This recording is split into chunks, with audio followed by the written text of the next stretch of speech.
Your man GMONEY704 with Philly, City of God. Shouts out to my man Imam Dog. This is how we do it.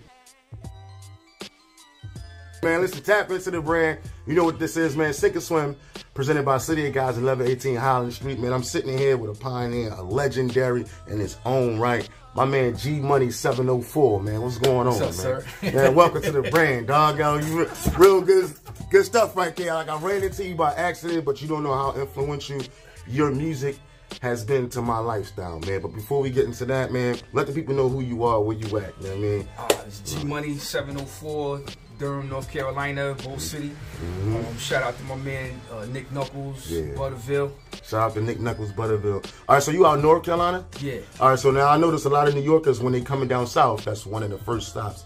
They'll either plant their roots at, going towards Miami and all that. So how'd you get to North Carolina? Well, see, this is going back because back to '88, and actually I used to go to high school art and design, and from there I came down here, and I had family down here. Okay. And whatnot. So I've been basically back and forth between New York and Durham since '88. That's good. You know, most people in New York don't get out of New York. You know what I mean? They think that's the world, and for you to be one of the early ones to get out, how was that to you? You know what I mean?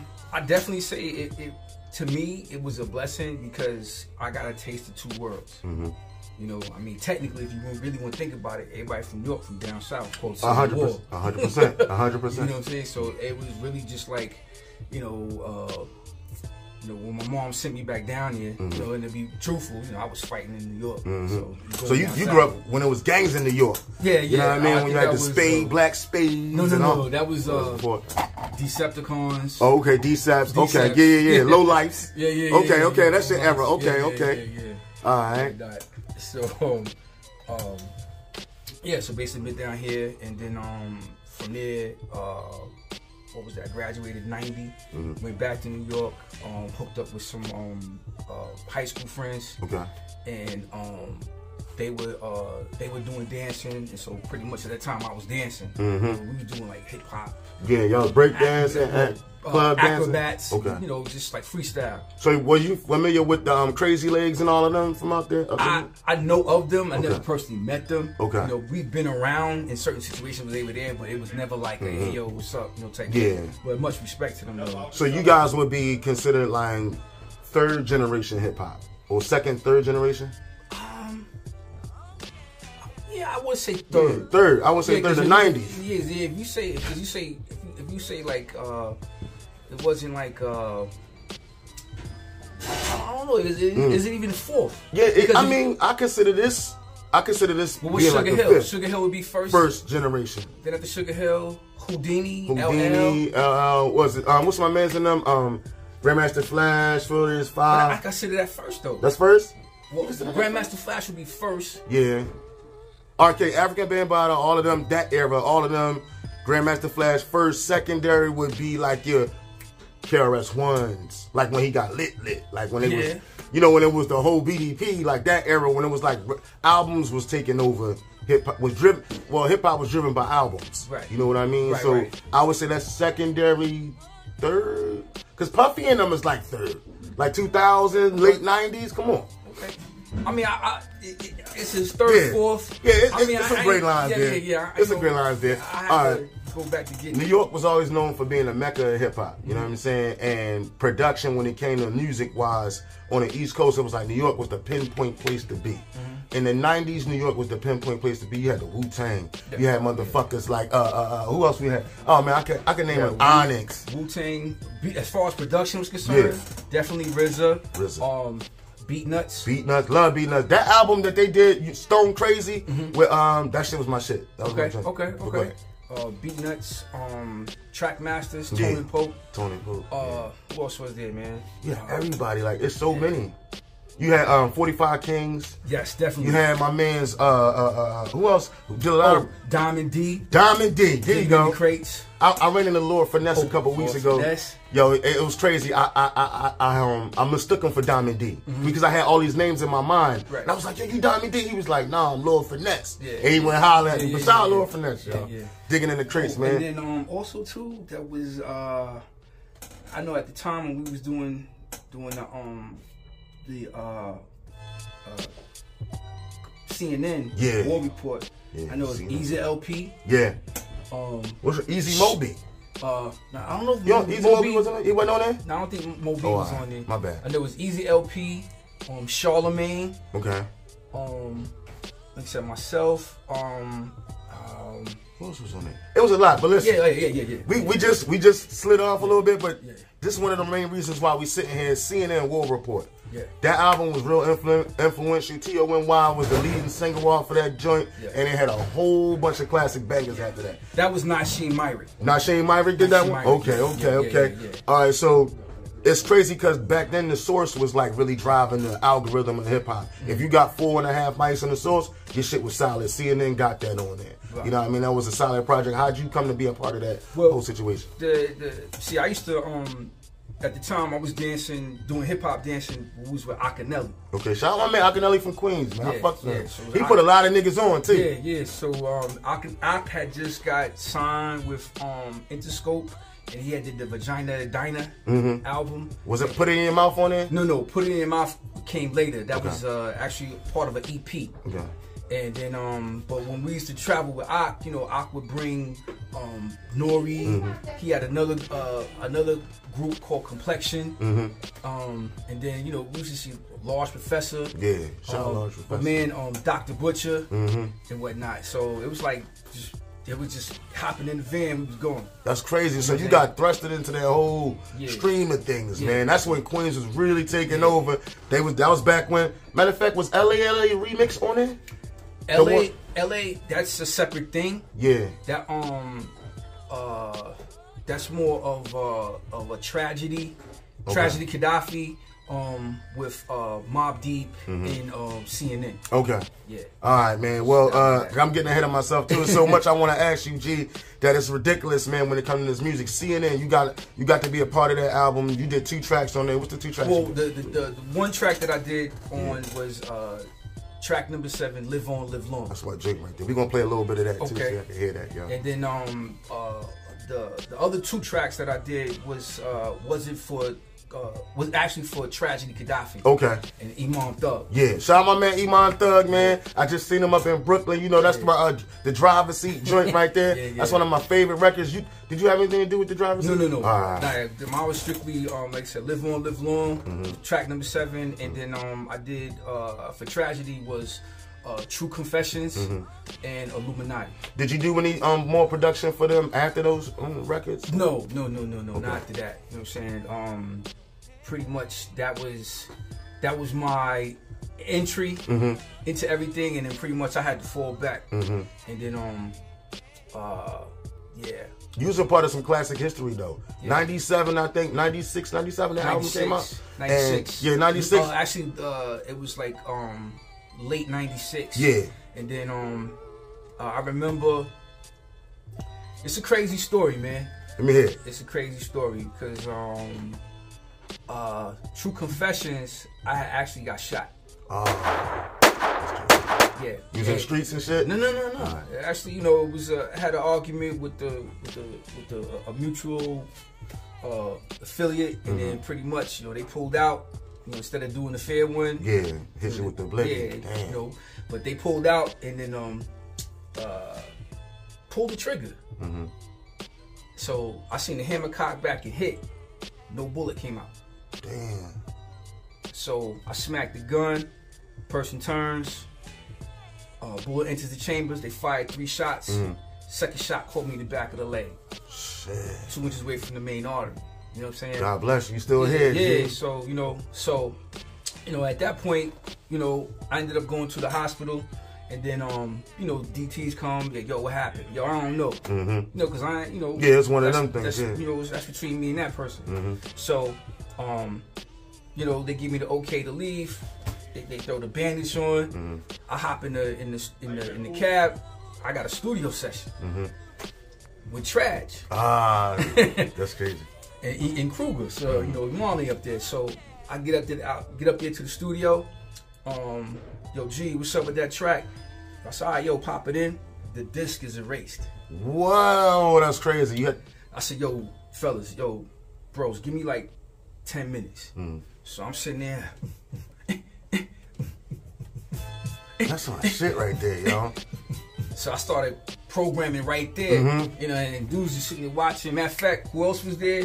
I don't know if you remember Stretch Armstrong, Bobito. Yeah. I'm definitely familiar with them. Yeah. So Trag and Stretch Armstrong was doing had like an affiliation together called I think it was called Dolo Records. They had to share the office or something like that. So Stretch was there, and it's like, you know, everybody's looking like, yo, this dude is doing this beat with a bullet. That's crazy. That's hard. It don't get no realer than that. You know The track don't get no realer than that. Yeah. So and then after they finished that, you know, they laid down their vocals, and I think I'm not sure if it was the same night or another night when I laid down the track for Illuminati. But what I do remember was that after we finished Illuminati, and we was coming out of Unique Studios. I think that's on 48th Street, Times Square.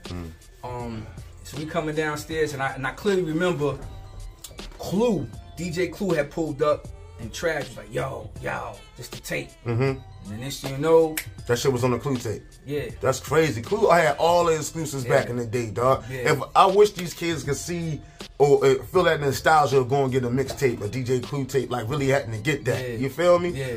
It's wild. When you was doing that beat pattern, I heard the song "Some Niggas" by Half a Mil. Remember Half a Mil? Some niggas thug and some niggas. I remember Half a Mil. Yeah, he ended up killing himself and shit. I'm sorry to say that on the camera like that, but I'm just saying, like, he had, when you was doing that beat pattern, how you was putting it together, it just, I automatically heard that jump. Yeah. So I was wondering, did you have anything to do with it? No. To be honest with you, like, the beat pattern is, basically, I was like, yo, I want to do some ill stuff. So I basically took the bridges over. Oh, okay, here you go. Here you go, okay. But I was like, all right, now I just switch it up. Yeah, that's the shit right there. That's signature shit, yo. That's crazy. And then, you know, it was like it's a piano sound actually, but it's filtered. Okay. And that's how you get that boom, boom. What was you creating on? Was it SPs? It was MPC. Okay. Roger Lynn. Okay. With their COD 950. Damn. How much was that type of equipment costing back then? That was expensive. I'm trying to think. I think the 950 was probably running around about 2 G's. Probably around the same price for a Roger Lynn. Yeah. That's back in the day, right? So times have changed since then, man. It's real digital now. Yeah. How have you adjusted to this digital age, bro? To be honest, yo, I love VSTs. VSTs, virtual, the libraries. Me myself, Studio One, Persona Studio One, Reasons. Shout out to them. Everybody, a lot of kids was using the Reasons, Logic, freaking the Fruity Loops. But it's crazy now. You can just get a pack now and put it on your computer. Yeah. So and you lit. Yeah. So I mean, the options are limitless. Yeah. So you know what I'm saying. So it's just about what you're trying to do, and basically the person that's spitting.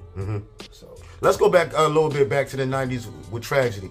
Tragedy, I thought was before when he was the intelligent MC. It went over a lot of people's heads. Intelligent Hoodlum. Intelligent Hoodlum. I'm sorry. It went over a lot of people's heads, and they didn't even know the structure he was in. You had him rolling with Marley Marl, LL Cool J, like they was really training son to be who he was. Right. When I seen him flip the script and start hitting it with the new lingo, he said some shit to you one time. He said, "Nigga, I love your aura." I never even heard a nigga say, "I love your aura." Like he always was a slangologist. You know what I'm saying? Did you pick up on any of that back in the day, fucking with him? Yo. And I ain't never told Trash this, but Trash was like one of my favorite MCs when he had Grand Groove and Arrest the President. So, and this was down here in Carolina. So the simple fact that I was able to be put in that position as far as working with Trash, I was like, yo, this is ill.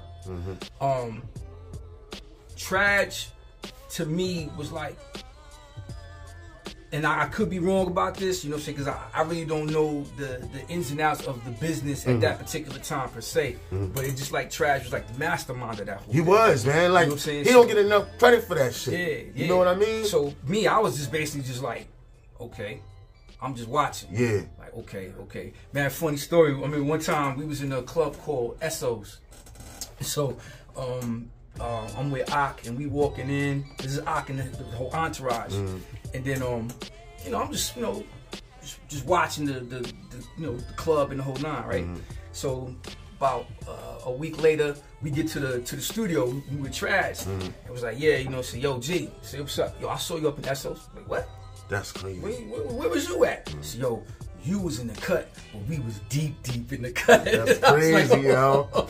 That's back when you had SOs, the Tunnel, Club 2000s, all that type of shit. Like, it was a life back then, man. So did you get to run around on the hip hop scene back then? Like, once you got them few tracks out, was you like able to be in the mix with a lot of producers and artists? Nah, man. I'll be honest with you, man. It's like when that incident happened, when I got shot, I'm just like, yo, let me fall back. Okay. Cause I'm like, yo, it's not that I didn't like where hip hop was going. It was just that the best analogy I could give you is that there are people that are on the first floor, and there are some people that are up on the roof. Yeah.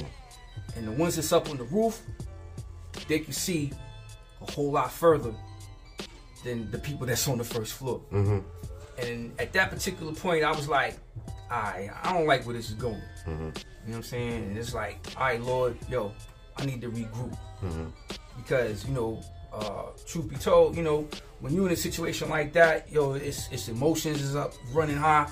And, you know, if you do something to that other person, then, then you can be locked up. Yeah. Then livelihood gone, everything. Everything goes. So at that point, it's like, all right, universe, I'm going to put this in your hands. All right. So then that's when I basically said, all right, yo, go back home.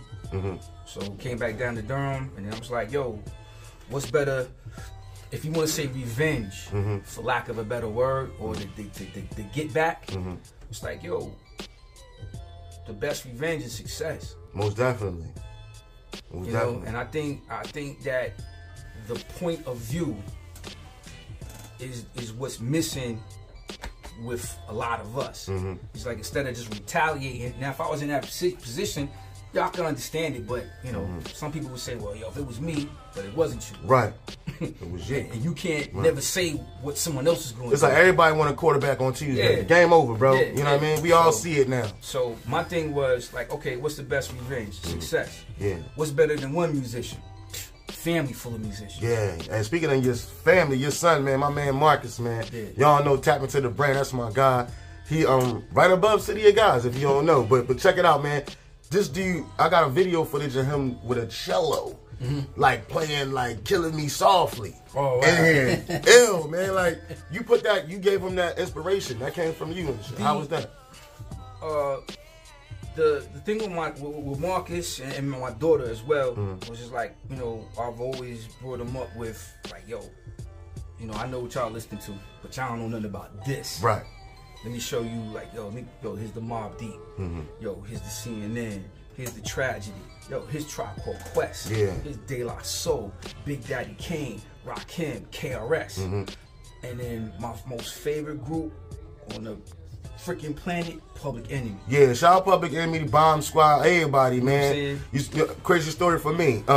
Manifestation. I was watching the Beef DVD when it first came out, and I ended up working for the security company, James Bomb, and it was James Bomb and Pop Diesel. They was the SW1s. They ended up, they was in the Nation of Islam down here. I was in the joint with them, and I ended up working with them, man. That shit was crazy, man. Like, now, the funny thing about with Public Enemy, I mean, this is like the only story that I have with that, because like when we was dancing, and this is before I went back to New York, we used to had a dance partner, and we had a dance group, and pretty much we had opened up at North Carolina Central University's '89 Eagle Fest. It was Boogie Down Productions and Stetson Sonic. That's crazy. Not Stetson Sonic, yo. Yeah. But they was lit though. Ain't they from Brooklyn? Brooklyn, okay. Yeah. It was lit. So and then from there, the next Eagles Fest, they had Regina Bell headlining and Public Enemy. That's crazy. We on the side, like, yo, Chuck, please, man. Yo, can we open up? So, yo, you know, that's kind of not what we do, but yo, y'all good right here. And I'm just sitting back, just watching the whole thing. I mean, we was on the side, but we was there. We was like, wow. Y'all wanted to be a part of that energy right there. So, you know, that was cool. That was cool. Yeah, but like I said, welcome to the Terror Dome. That's Girl Without right Pause. There. All that, man. You will never get that type of music again, man. No. And we kind of trying to a little bit with your J. Cole's, your Kendricks, and stuff like that. And speaking of them, right now, the industry going crazy about this Kendrick and Drake shit, man. Where you at with this, man? All right, yo. I don't know if Drake gonna come back to that. Man, Drake, yeah, I'm fucking with Kendrick. Yo, now, I know, man. I'm just saying. Oh, yeah, I'm just saying. I don't know, because it's like, if you break it down, yo, that Kendrick, like he set you up with what was push-ups, Euphoria, and then Drake dropped Family Matters. Right. Right? So, and then Family Matters comes Meet the Grams. Right. Right? And then it's like not like us, right? Yeah. Okay. So, from the technical side, number one, there's nobody that cannot say that Kendrick is not a student of this, right? However, from a scientific, if you looking at stuff, it's like he took. I'm not saying he did this, but just from me, in my humble opinion, it's like, yo, this dude looked at Eminem's Stand and just used that as the platform. But it's like Stan on steroids, times 10. Yeah, it's like Kendrick sat back and said, and just took it from the point of, I am a psychiatrist / friend of the family, addressing the son, the mother, the everybody. dad. The disrespect is. Oh, and then the crazy part is, okay, let's say, because I heard a lot of people talking about, well, yo, is Drake hiding his daughter? Yeah. So, okay, here's my thing. Even if the daughter thing was a plant, right? It doesn't make a difference, because from the way to me that it was worded, it could be a hypothetical. No matter what, if he plans to Drake plan to having a daughter later on, what K. Dot still said still applies. It still applies. Like, you hide your kids. You know what I mean? You know what I'm saying? So it's like, yo, he didn't lie. Yo, he's a superstar. He's this. He's that. He's a writer, but he's also this too. So you know that whole dynamic was just ill. Shout outs to Alchemist. Yeah, man. Big shout out to Uncle Al. Too. Yeah, that right there, he Alchemist, man. Man, real quick, let me stop you. Uncle Al, man, he been lighting up since the mobs. But since then, on the low, he been lighting it up, man. Yeah. He got the whole Griselda kid. He got the whole anybody who do that type of flow, and the Cali niggas, because you know he from California and shit. I didn't know that. See, niggas don't know. Like, Alchemist is really from California, and he really got the bay. He really got a lot of artists out there. Okay. But that's how he ended up doing that track for Kendrick Lamar. Okay. You know what I mean? Okay. Recently. Yeah, I mean, like I said, I know. Like I said, I never met Al personally. It's just like, you know, when you in those circles, you know, you come across people, and then like one of my favorite tracks too was "We Gonna Make It" with Jadakiss. Yeah. You know what I'm saying? So, with Styles P and Jadakiss, "We Gonna Make It." It's Jadakiss. It's just Jadakiss? I think so, but you know that whole campus, it's just like Wu-Tang. Yeah. Everybody, so, yeah. You know what I mean? Yeah. So it might be Jada's song, but he featuring, You know what I'm saying? Yeah. So, you know, but yeah. Damn, bro, you took me back, man. G Money, man, this was a nostalgic trip, man. I appreciate you stopping through here and blessing the city of God, sink or swim, man. Yeah. I hope to see you again. You got a welcome, open invitation here, man. Yeah. You hear me, man? I appreciate you, sir. Yeah, no doubt, man. Let the people know where they can find and follow you at if you got a gram. I mean, for right now, we got some stuff coming, but definitely be on the lookout. There's gonna be some crazy talent coming out of Durham, North Carolina. Yeah. Bull City. Definitely. Yeah, we need to tap in with the brand, man. Sink or swim, City of Guys. We out, man.